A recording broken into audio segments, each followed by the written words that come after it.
नमस्कार, career wing पर आपका बहुत बहुत स्वागत है। क्लास 12 फिजिक्स चैप्टर नंबर 9 किरण प्रकाशिकी। इसके कुछ लेक्चर्स हमने खत्म कर लिए, जिसमें कल प्रतिबिंब के बारे में जाने थे। वास्तविक और आभासी प्रतिबिंब पढ़े, उसमें अंतर जाने, फिर उसके बाद अवतल दर्पण के द्वारा प्रतिबिंब निर्माण कैसे होता है इसको समझे। 6 प्रकार से था, पूरा खत्म हो गया। आज देखेंगे उत्तल दर्पण से प्रतिबिंब कैसे बनेगा। पहले अवतल दर्पण से प्रतिबिंब निर्माण पढ़े हो, अब दूसरा उत्तल दर्पण से।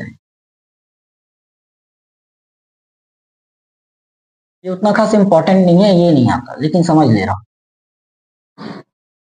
प्रतिबिंब का निर्माण या प्रतिबिंब रचना। सबसे पहले उत्तल दर्पण बनाना पड़ेगा।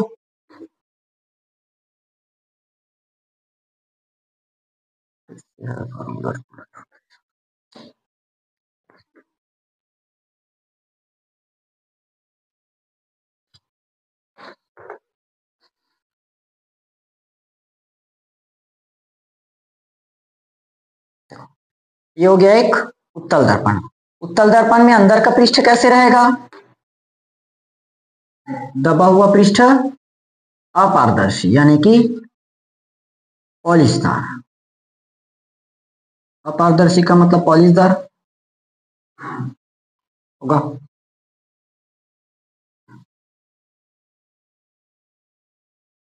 ये क्या है? मुख्य। क्या होगा? मुख्य अक्ष। अब देखो, हम मान लेते हैं, माना मुख्य अक्ष पर क्या है? एक वस्तु। मुख्य अक्ष पर एक वस्तु क्या है? A B. ठीक, मुख्य अक्ष पर क्या मान दी? एक वस्तु ए बी। देखो ए बी, इसका मतलब क्या है? वस्तु खड़ी है ना, सीधा इस तरह से लंबवत। एकदम सतह लंबा बना दिया क्या?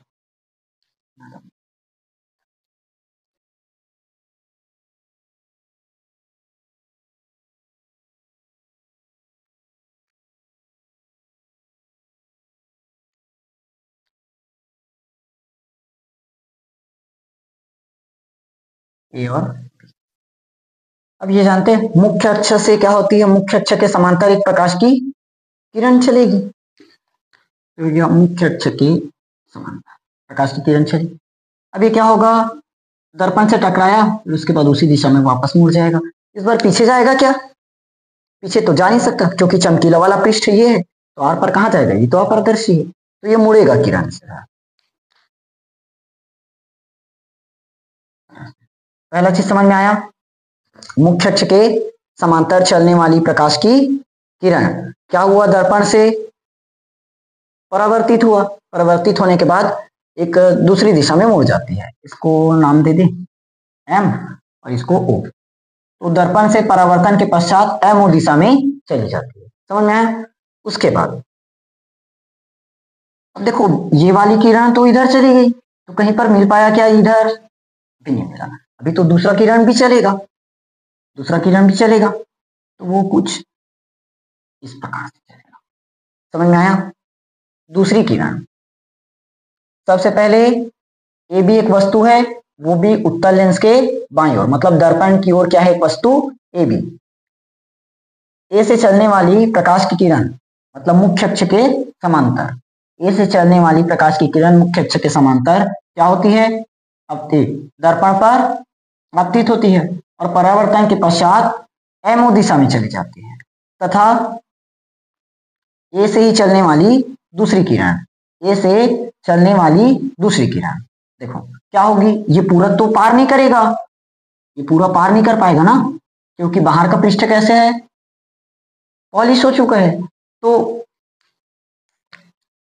यहां से चलेगा, अब वो दर्पण से क्या होगा? टकराएगा। दर्पण से टकराया, फिर टकराने के बाद क्या होगा? वो उसी दिशा में वापस लौटेगा, तो ये फिर इस तरह से सामने निकल जाएगा। समझ में आया? तो ये हुआ पहली किरण, सीधा टकराया, परिवर्तित होकर एमओ दिशा में चला गया। उसके बाद दूसरी किरण, इसको भी नाम दे देते हैं, एम हो गया, तो इसको क्या करें? एन और इसको समझ में आ गया? पहला किरण टकराया एम बिंदु से तो परावर्तित होकर एमओ दिशा में चला गया, दूसरा किरण एन से टकराया फिर वापिस उसी दिशा में लौट गया, क्योंकि इसके लिए एकदम सीधा टकरा रहा है मतलब वापस ही आएगा, डिग्री दोनों का समान हो गया ना। समझ में आया यहाँ तक? अब देखो अगर हम दोनों किरणों को आगे बढ़ा दें, इन दोनों किरणों को कुछ इस तरह से आगे बढ़ा दें,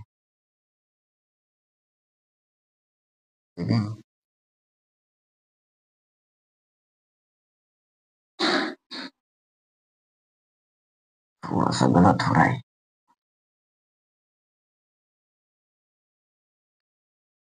कहीं पर काटना था, एकदम उल्टा सुल्टा बन रहा है।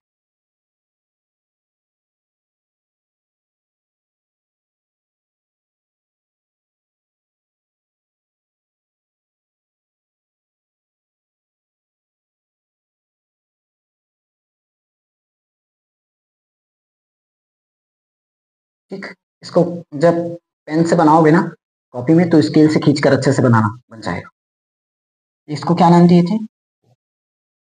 समझ में आया? अब देखो यहाँ पर दोनों का दोनों कटा है, एक पॉइंट पर टच हुआ है, यहीं पर क्या बनेगा? उस वस्तु का प्रतिबिंब। अब बताओ दर्पण कौन सा दर्पण लिए हो? दर्पण कौन सा दर्पण है? उत्तल दर्पण। तो अब जो प्रतिबिंब है कैसे बनेगा? सीधा कि उल्टा? सीधा। उत्तल दर्पण में कैसे प्रतिबिंब बनेगा? सीधा प्रतिबिंब। और जो ये वाला पॉइंट है ये क्या है हमारा? फोकस। और ये क्या होगा? वक्रता केंद्र। समझ में आया? इसको कॉपी में पेन से खींचकर अच्छे से बनाओगे स्केल से तो ठीक बन जाएगा ना, मेरे से थोड़ा सा बिगड़ा है। क्लियर हुआ? ये था उत्तल दर्पण द्वारा प्रतिबिंब की रचना। क्लियर हुआ कैसे कैसे बना? देखो उत्तल दर्पण के सामने ए बी क्या है? एक वस्तु रखी हुई है। उत्तल दर्पण के सामने ए बी एक वस्तु रखी गई है। कहां पर? मुख्य अक्ष पर। उत्तल दर्पण के सामने मुख्य अक्ष पर क्या है? एक वस्तु ए बी है। वस्तु ए बी के बिंदु ए से चलने वाली प्रकाश की किरण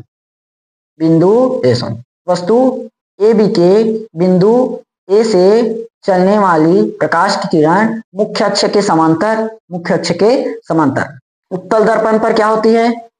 आपतित होती है। उत्तल दर्पण पर आपतित होती है और परावर्तन के पश्चात क्या हो जाता है? एमओ दिशा में मुड़ जाती है या एमओ दिशा में चली जाती है। समझ में आया? इसी प्रकार वस्तु ए बी के बिंदु ए से चलने वाली दूसरी प्रकाश की किरण उत्तल दर्पण के एक बिंदु एन से टकराती है तथा एन पी दिशा में वापस चली जाती है। समझ में आया? ये उत्तल दर्पण हुआ, एक बिंदु नाम दे दिए एन से टकराया, इसी दिशा में टकराया और फिर इसी दिशा में वापस मुड़ गया। समझ में आया? एमओ और एनपी को दर्पण के पीछे और आगे बढ़ाने पर, मतलब दर्पण के पीछे और बढ़ाने पर क्या होता है? एक कटान बिंदु प्राप्त होता है जिसको क्या नाम दिए? ए डैश बी डैश सी वस्तु ए बी का सीधा प्रतिबिंब प्राप्त होता है। यह आभासी होगा कि वास्तविक? आभासी प्रतिबिंब मिलेगा। यहाँ कौन सा प्रतिबिंब बनेगा? आभासी। वस्तु से बड़ा बनेगा कि छोटा बनेगा? समझ में आया? आभासी, छोटा और तो क्या सीधा ना। समझ में आया? थ्योरीज का अगर बोले तो लिख लोगे ना? थ्योरी वैसे लिखने के लिए नहीं रहेगा, सिर्फ समझने के लिए रहता है। क्लियर हुआ? बना लो। अच्छा तो इसका थ्योरी कैसे लिखोगे? मतलब ये तो बताना पड़ेगा ना कि प्रतिबिंब कैसे बना है, कहां पर बना, क्यों बना। तो क्या लिखेंगे? देखो उत्तल दर्पण के सामने स्थित वस्तु का प्रतिबिंब, उत्तल दर्पण के सामने स्थित वस्तु का प्रतिबिंब दर्पण के दूसरी ओर यानी कि पीछे की ओर वस्तु ए बी का, यानी कि उत्तल दर्पण के सामने रखी वस्तु ए बी का प्रतिबिंब, उत्तल दर्पण के सामने रखी वस्तु ए बी का प्रतिबिंब दर्पण के पीछे ओर यानी कि दूसरी ओर, दर्पण के पीछे ओर मतलब दूसरी ओर। कहां पर बना? दर्पण के, ये क्या होगा? ध्रुव, दर्पण का ध्रुव। और ये क्या है? मुख्य फोकस। तो दर्पण के पीछे, दर्पण के ध्रुव और मुख्य फोकस के बीच में आभासी, छोटा तथा सीधा प्रतिबिंब प्राप्त होता है। लिख लोगे? सुनो ध्यान से। उत्तल दर्पण के सामने रखी वस्तु ए बी का प्रतिबिंब दर्पण के पीछे ब्रैकेट में कर लेना, क्या लिखोगे? दर्पण के दूसरी ओर, दर्पण के पीछे, दर्पण के ध्रुव और फोकस, दर्पण के ध्रुव और मुख्य फोकस के बीच आभासी, छोटा तथा सीधा प्रतिबिंब प्राप्त होता है। लिख लोगे? इतना थ्योरी बस लिख लेना इसमें। अगला टॉपिक देखो, दूरियां मापने के लिए चिन्ह परिपाटी। दूरियां मापने के लिए चिन्ह परिपाटी।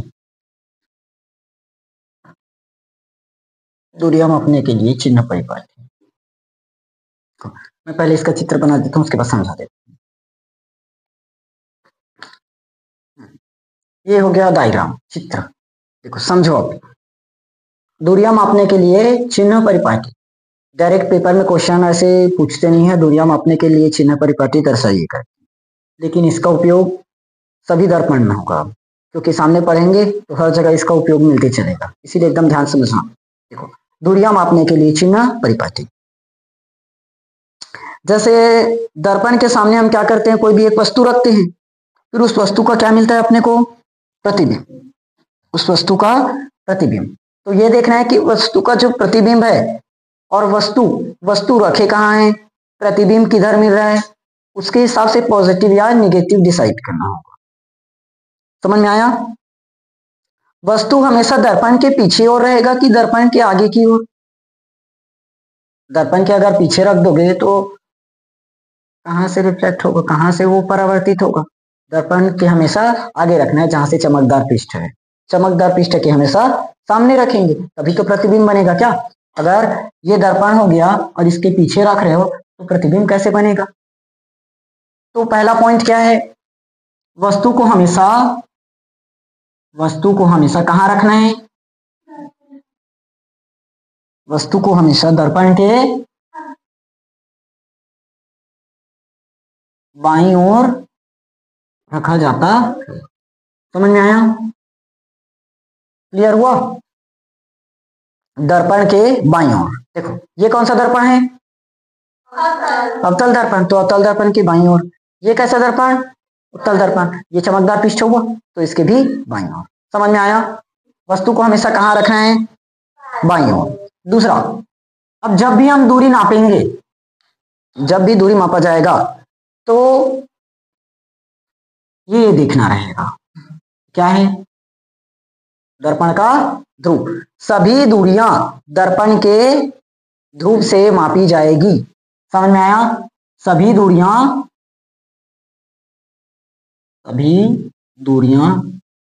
दर्पण के कहां से? ध्रुव से मापी जाती है। समझ में आया? सभी दूरियां दर्पण के ध्रुव से मापी जाती है। तीसरा, अब देखो वस्तु को हमने कहां रखा?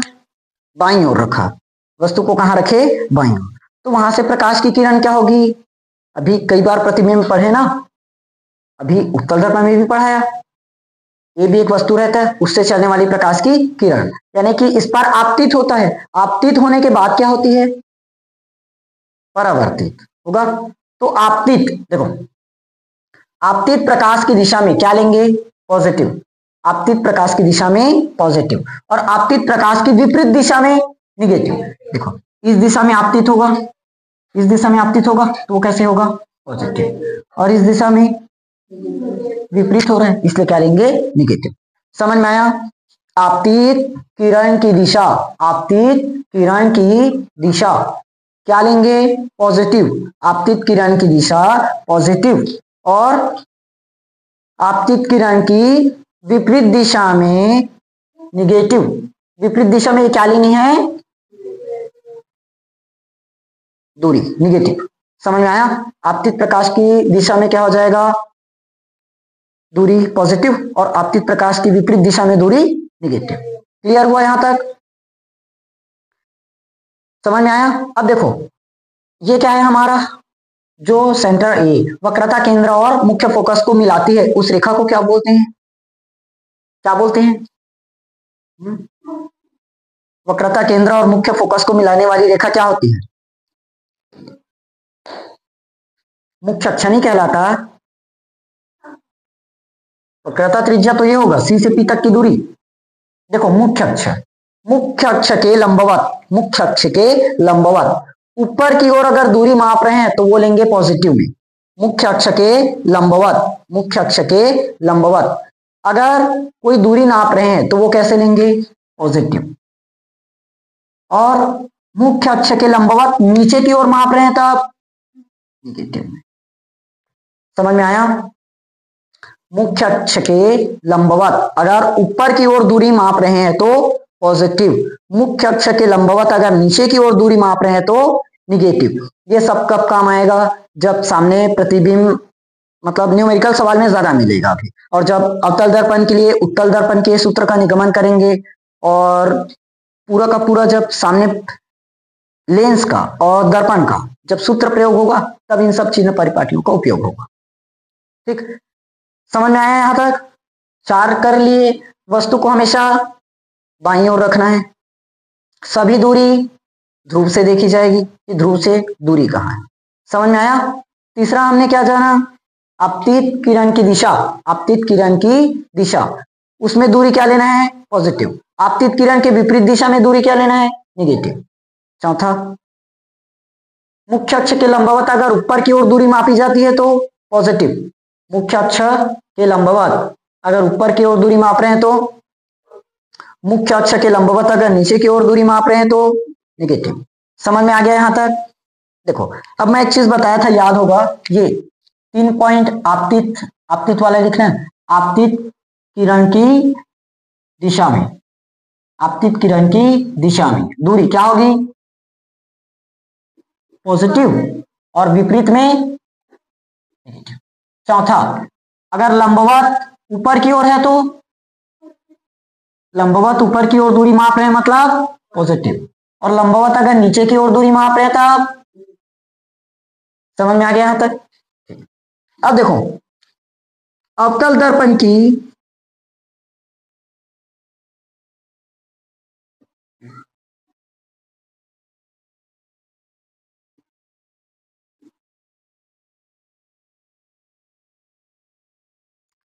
इसको शॉर्ट में लिखता हूं, अवतल दर्पण की फोकस दूरी और वक्रता त्रिज्या। अवतल दर्पण की फोकस दूरी और वक्रता त्रिज्या। वैसे ही उत्तल दर्पण की फोकस दूरी, उत्तल दर्पण की फोकस दूरी और वक्रता त्रिज्या क्या क्या होगी इसको बताओ। देखो अब ध्यान समझना, वस्तु हमेशा वस्तु हमेशा दर्पण के बाईं ओर रखना है, बाईं ओर रखना है। उत्तल दर्पण में मैं फोकस दूरी पढ़ाया था।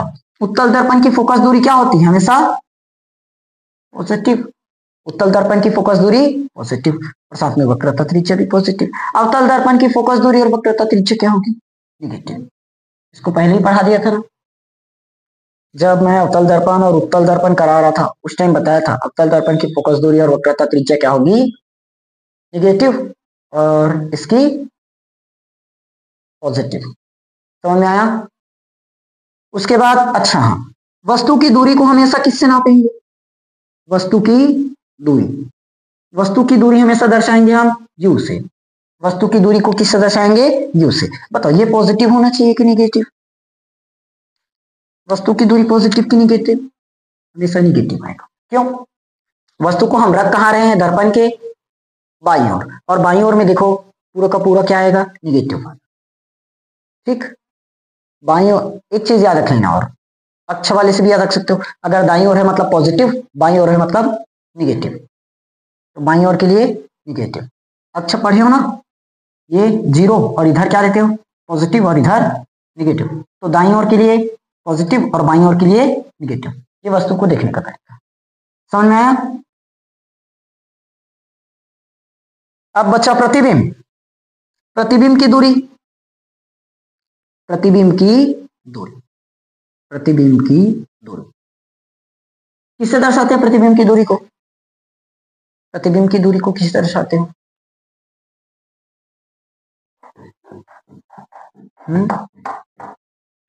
गुड, प्रतिबिंब की दूरी को r से, ठीक। अब देखो प्रतिबिंब की दूरी को दर्शा दिए किससे?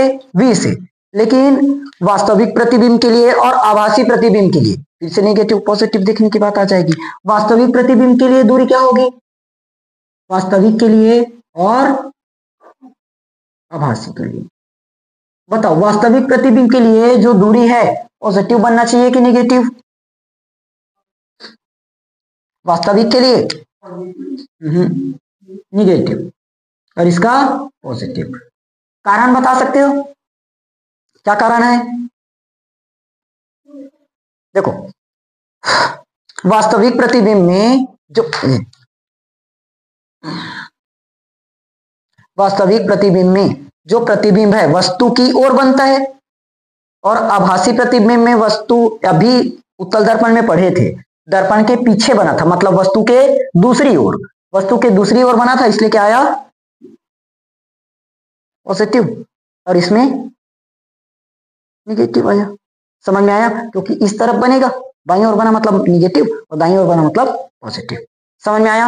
अब अभी उत्तल दर्पण में पढ़े थे ना, यहाँ पर दर्पण लिए थे और उसके दाएं साइड में बना था, तो वो क्या होगा? पॉजिटिव, और बाएं साइड में बना है मतलब नेगेटिव। समझ में आया? ये चिन्ह पूरा क्लियर हुआ, और ये पूरे चिन्ह परिपाटी का है, देख लो अवतल दर्पण और उत्तल। क्लियर हुआ? बस नोट कर लो।